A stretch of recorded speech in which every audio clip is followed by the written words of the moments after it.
Hello, Internet! Welcome once again to Army's Cantina. Army's here, another knife review, this time on a knife I've had my eye on for quite some time. And actually my first knife from this particular company. This is a Fällkniven F1. Fällkniven being a Swedish company, founded in the mid-80s, I believe. But it's a family-owned company, a bunch of outdoorsmen, hunters, people that have served in the Swedish military and everything.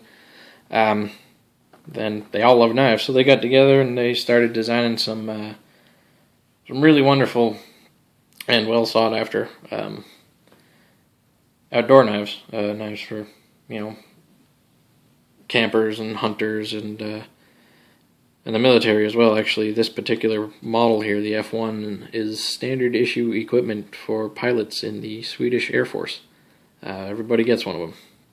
So that tells you right there that, you know, they're good enough for those guys. They're certainly good enough for me.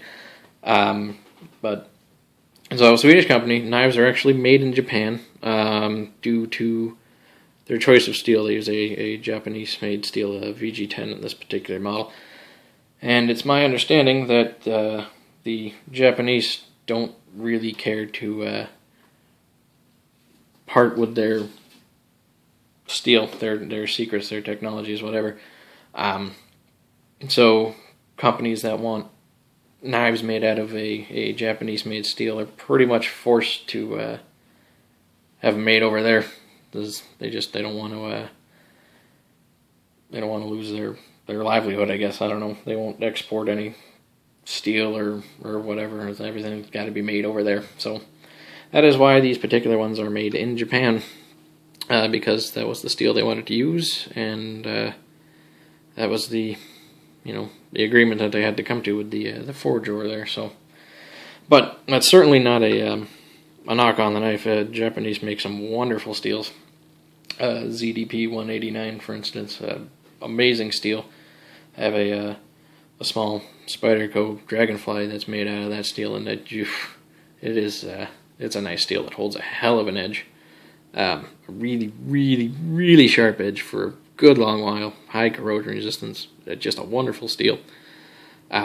So just because it's made over in Japan, not in its native Sweden or over here in America or whatever, does not mean that it is a bad knife. Far from it, in fact.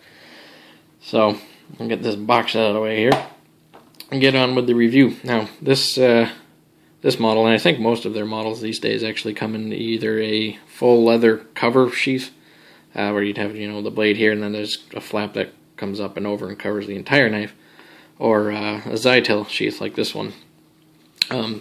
This one, by the way, actually came with a secondary retention strap, just a nylon strap with a snap that held about there, but I didn't care for it. I didn't think it was necessary, so I actually removed it. You can see where it's supposed to be there. But if you get one with a Zytel sheath, it does come with a strap there. I didn't care for it. I got the knife and I was like, that's gotta go. So I removed it. But so since we're already talking about the sheath, might as well continue. Like I said, it's a Zytel sheath, basically a fancy plastic sheath. A couple of lashing holes in the bottom here for lashing, I guess. I don't have much of an imagination. I don't know what you would be able to do with just the two holes at the bottom like that, but they're there if you have a better imagination than I do. So you can utilize those. Got the drainage hole here in the bottom for if you get it, wet, any water in there or anything. Got belt loop here, it's riveted to the back. And these, I believe, are just for aesthetics. They don't really seem to serve any real function that I've been able to discern. They're just kind of there. But we got those. This is where the retention on the sheath itself comes from. It's just a little plastic flap, and there's a hump on the other side of that rides along the finger guard on the blade. So when you pull it out, it rises up and then drops down. The blade's free. When you sheath it again, rides up and sits behind the finger guard and locks it into place. and not a whole lot of retention, but it's decent enough, you know, for just carrying it around, you know, going about your day, doing your thing. Maybe not hiking out in the brush or anything, but if you're just, you know, carrying it from your day to day, then it'll work just fine. Then there's a little thumb ramp here molded into it, so you can get some traction pulling it out. So not bad. I like it, the fact that it's nice and compact. Really, a lot of like Kydex sheaths and stuff that come, they'll have either one end or both end will be kind of widened with a bunch of lashing holes and everything, and that's great if you're, you know, you're going to be using the knife outdoors a whole lot. And if I was myself, I would probably get one made for it. But not much of an outdoorsman anymore these days. My Boy Scout days are over, so I don't really find much need to go out into the woods and try to survive. But if you know, if you do, then you might want to consider getting something made for this. But as it is, it's not bad. It's a little plain looking, but that's fine by me. It's really just there to. How's the blade? Speaking of which, I'm gonna show you that puppy. Look at that. That is a nice knife. Just a really, you know, it's beautiful in simplicity. Nothing fancy. It's all business. And that's what I like about this knife, and a lot of the knives they make in general. They're not, you know, they look nice, but they're not really fancy. Their whole, you know, purpose is it's all business. You know, no bells or whistles or nothing. Just get the job done and move on. And actually, I like that. I like that a lot. They're not trying to sell it by being flashy or anything. They're just, you know, just doing their thing. So, start with the handle here. This is a Thermorun, they call it. I believe it's a Thermoplastic Elastomer, which is a mouthful, but it's basically a kind of a melding between plastic and rubber. So you get the rigidity and everything of plastic, but the shock absorbing, properties, and a bit of the grippiness as well of rubber. So nice handle, nice and comfortable. It's got a palm swell here, of course, the finger guard and the rearward guard here, and then it actually has palm swells on either side. It widens out towards the base there, so you get just a nice, comfortable grip. Sits really well in the hand, and pretty much any gripping style you got going on there. Just really, really, really comfortable all around. Just well done there. Got a lanyard hole, which is functional, but I don't know about you, but I mean, I got kind of bigger hands. When I'm holding the knife, I'm completely covering that. And I'm not much for lanyards anyways, but I just feel like that would be awkward. But it is there if you want that option. Full Tang design. You can probably tell you got the back of the knife sticking out right there, so you know it goes all the way through.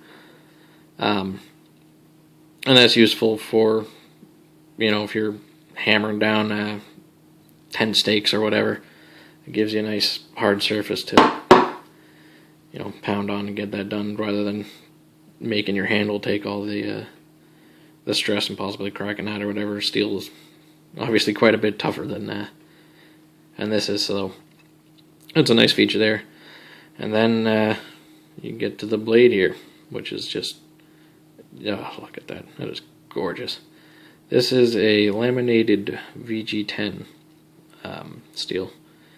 And for those of you that don't know or aren't familiar with laminated steels, basically the whole point is that there's a coarse steel, something generally harder that'll hold a nice edge and everything, and then that coarse steel is sandwiched between layers of a softer, generally more corrosion resistant and shock absorbing type steel.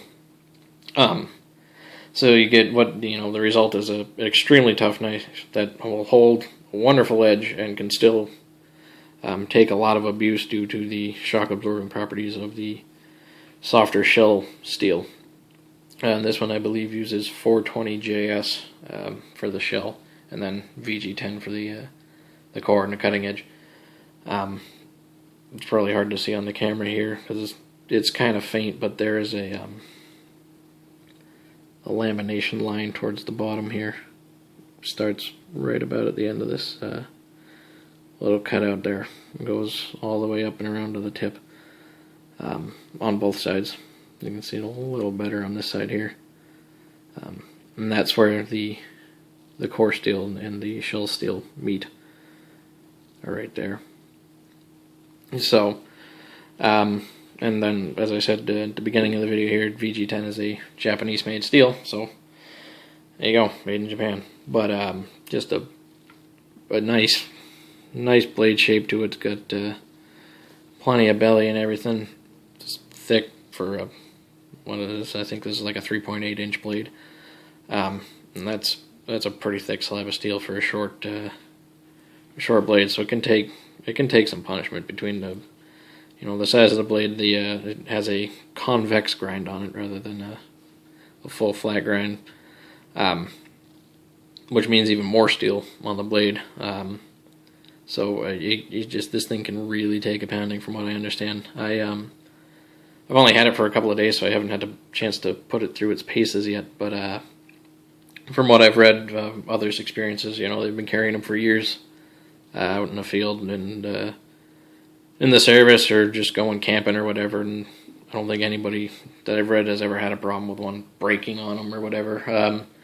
Some people do report some minor edge chipping with VG10, but I guess a lot of that comes from changing the grind angle on the blade. I think this is a relatively wide angle. I'm not sure the exact angle, but a lot of people, when they get their knives, they'll resharpen them. They'll put a thinner angle on it to basically get a sharper edge, really. And if you're not careful, you make that angle too thin, you can end up chipping your edge and everything, because there's not enough metal there left to take the stress. So, and actually on the box it came in here, it's got that's probably not going to focus here, but it's got sharpening tips down here, and it says pretty much just that. A wider angle will hold an edge longer and generally be nice and tough, where a thinner angle will perform better, will cut better, but is more prone to damage and will go more dull, or will dull faster, I should say, than a wider angle. So I haven't really touched it. I haven't touched it at all, actually, the edge, and it's relatively sharp. It's not it's not going to shred paper like a monster. That's really not its design. It's meant to be a workhorse, a work knife. Go out there and chop at some brush, or cut up cheese in the kitchen, or skin a deer, something, anything like that. Anything that requires a stout blade, that this is definitely your go-to knife for that. It's not really meant to act as a letter opener, if you ask me. You can do that, obviously. But, that's not really its primary function. That's why it doesn't come, or at least why I think it doesn't come with an edge that'll... it'll cut paper. If I had any handy here, I would show you, but I don't. Because I'm not very prepared for these videos. I just kind of get behind the camera and wing it, as you can probably tell. But I just, the feeling I get from this knife and just holding it and handling it and everything is that it's not going to let you down when it comes down to it. And again, actually, the box says something to that effect. And of course, a lot of companies will make the claim that their knives are the best or whatever. But it says on here that they make it with the intent on so it won't fail on you. And I'll put the text down in the description, because it's a neat little read, and it gives you some insight into their philosophy and why they make the knives that they do and everything, and it's kind of neat. So I'll put that if you're curious. But yeah, so like I said, this is my first Fällkniven, as I believe it's pronounced. I'm not 100% sure. I'm not really Swedish, but I've heard that it was pronounced Fällkniven. But at any rate, this is my first one, and if it does indeed perform as well as I think it's going to, I'm sure it won't be my last, because this thing just drips quality. It's very, very well constructed. It's well balanced. It's you can tell a lot of thought went into designing this thing, and a lot of effort went into building it as well. It did a really, really good job with it. I apologize, I'm shaking my tripod here a little, but you can't go wrong, absolutely, with a Fällkniven. They're a little pricey. This model was about $125 at knivesshipfree.com is where I got this one. The first time I've shopped at that place. I usually go to Blade HQ, but they were out at the time, so I found this place, and I gotta say, that's probably not the last time I'm going to visit that place, because I ordered this knife Thursday at 3 in the morning when I got home from work. I ordered it before I went to bed, and when I woke up the next day, it had already shipped out, and by Saturday morning, it was at my door, so pretty impressive there. Good job of getting that thing out. And I think actually that particular website there, Knife Ship Free, is just it's like a 2-person operation. They run it out of their house, which I guess sounds a little sketchy when you say it like that. But like I said, the whole process went really smooth. You can use PayPal and everything, so you don't have to worry about putting in your card information or anything. And they get it out of they get it out the door fast. They get it to you fast. It's all of their items have real stock inventory, how much they have, which is really helpful if you're on the fence about buying one and you're not really sure, and they only have like 2 in stock. Then you should probably jump on it sooner rather than later. So it's neat, and I would recommend them. I didn't get a bad vibe from the whole thing, though. The process went really smooth. It got to my door really quick. So I would recommend checking them out if you're in the market for one of these. They did have a few left when I got this one, but so $125 for this. The leather version, or the version with the leather sheath, I think is a few bucks more because leather's a little more expensive than plastic. And they also make a blackened blade version, so the blade is coated with a I'm not actually sure what they use for it. It's some sort of black coating that aids in corrosion resistance and cuts down on reflectivity if you have need for that sort of thing. But I think it looks nicer with the silver blade like that, and not really worried about corrosion resistance because 420 is pretty stainless. Doesn't actually get much more stainless than that, I think. But so there you have it. If you're in the market for a nice quality small hunting knife or a camping knife, or you just want an EDC, a fixed blade like I do, which is really the big reason I got this, is I would like to start carrying a fixed blade as my EDC. I find them more attractive and a little more handy sometimes, depending on the task. That's why I picked this one up. I liked everything about it: the blade shape, the size, it all fit. And I got to, whoops, that's backwards.